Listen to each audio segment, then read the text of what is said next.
Now, let's move on to our second module, various committees of corporate governance. What are the responsibilities of a corporate governance committee? The Corporate Governance Committee is responsible for assisting the Board of Directors of Thomson Reuters Corporation in fulfilling its oversight responsibilities in relation to the overall approach to the corporate governance of the corporation and its subsidiaries, the size, composition, and structure of the board and its committees, the nomination of directors, orientation and continuing education for directors, related party transaction and other matters involving actual or potential conflict of interest, and any additional matters delegated to the Corporate Governance Committee by the board. Then, different types of committees. Let's move on to it. The first one is the Serbians Oxley Act. What is Serbians Oxley Act? The Serbians Oxley of 2002 has been resulted of a disaster in the financial world, which included an instance of unethical behavior and fraudulent practices at major companies. The Act has also revised corporate governance guidelines, new disclosure needs for the firms, established that some frauds will be considered federal crimes, and raised the criminal penalties for violating the securities. The next one is the Blue Ribbon Committee. This committee has been set up at the point of the time when many US companies resorted to improper and unlawful practices in financial reporting to their shareholders. The sponsors of the committee felt an urgent need to strengthen the role of audit committees that results in more transparent and reliable financial reporting process. The committee recommendations have been built on two factors. Firstly, an audit committee with actual practices and overall performance that reflects professionalism. Secondly, a legal framework that lay emphasis on transparency and accountability. The Blue Ribbon Committee in the USA has contributed remarkably in establishing the best concept of audit committees. Next one is the Cadbury Committee. The key highlighting of the Cadbury report has been the board and accounting aspect of governance. Major emphasis have been on need for fair and precise reporting of a company's progress to the shareholders, which is board's responsibility and subject to confirmation by the auditors. Some recommendations of the Cadbury Committee have been debatable. As per rules of this committee, corporates quoted on London Stock Exchange have been required to report annually to shareholders on the conformity with the code. The work of Cadbury Committee has laid down foundation for other committees. This process has been proceeded in three directions. First, the further development of the codes of practice. Second, exploration of wider governance issues. And the third is the drive for better governance practices from the enlightened company directors. Other one is the Greenbury Committee. Greenbury Committee was formed in 1994 by the Confederation of British Industry in response to growing concern at the level of salaries and bonuses being paid to senior executives. Major findings of this committee constitute recommendations regarding following points.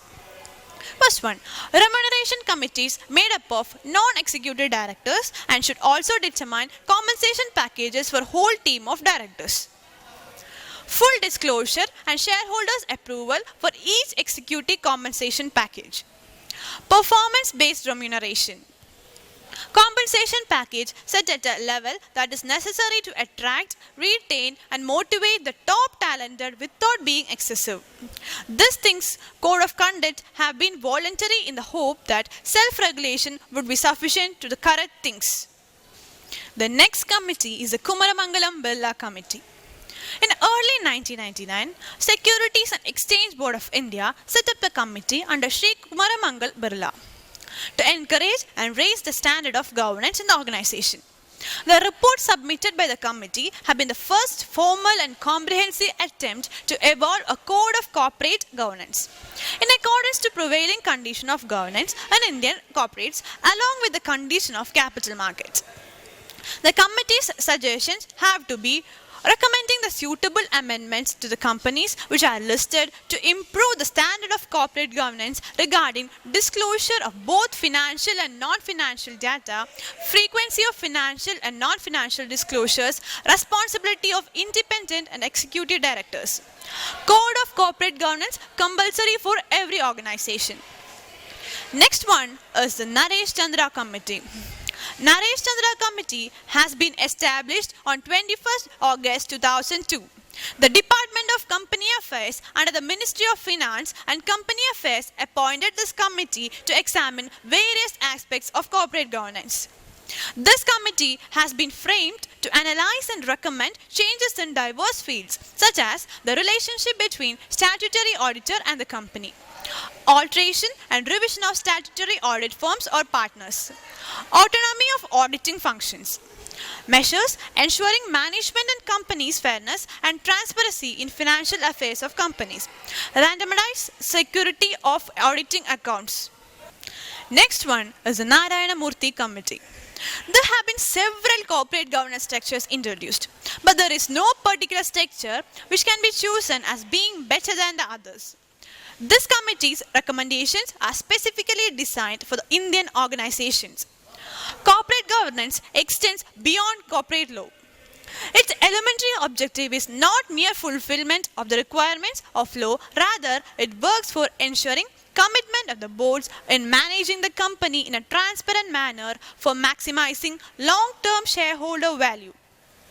Effectiveness of a system of corporate governance cannot be legislated by the law. In a changing environment, guidelines of corporate governance continuously need to be evolved. The committee believes that its recommendations have raised the standard of corporate governance in Indian firms and make them attractive for domestic and global capital. These recommendations also form the base for further evolution of the structure of corporate governance in consonance with a rapidly changing economic and industrial environment for the country in the new millennium. The next one is the J.J. Irani Committee. The Government of India constituted an expert committee on company law on 2nd December 2004 under the chairmanship of Dr. J.J. Irani.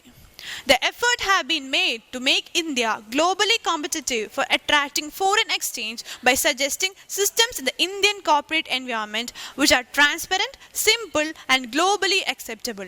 One of the important recommendations of the J.J. Irani Committee has been that 1/3 of the board of a listed company should comprise independent directors.